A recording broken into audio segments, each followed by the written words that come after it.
बतिया कह दिहल तू सही देबू तू धोखा कबो सोचले ना रही लोगवा के बतिया कह दिहल तू सही देबू तू धोखा कबो सोचले ना रही पाके दसरा के भोले भुला जइबू हो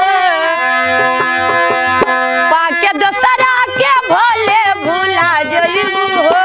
आँख से आँख अब ना मिला पैबू हो आँख से आँख अब ना मिला पैबू हो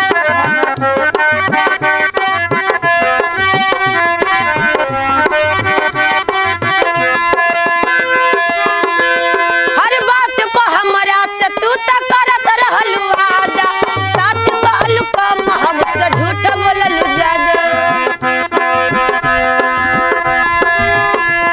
हर बात पर हमरा से तू त करत रहलू वादा सच कहलू कम हमसे झूठ बोललू ज्यादा चोट मरल बाड़ू तू कब खा जइबू हो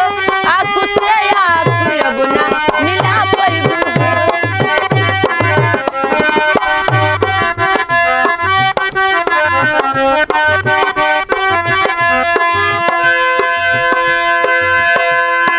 टिकब ना कही तू जदी हाल रही ऐसन और केहू मिल ना आजाद पवन जैसन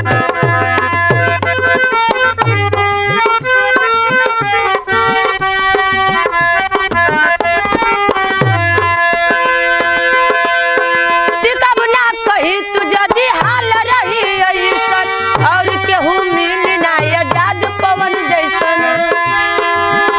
हमर जान के दुनिया सरहद तू पा जइबू हो आँख से आँख अब ना मिला पैबू हो आँख से आँख अब ना मिला पैबू हो लोगवा के बतिया कह दिहल तू सही देबू तू धोखा कबो सोचले ना रही पाके दसरा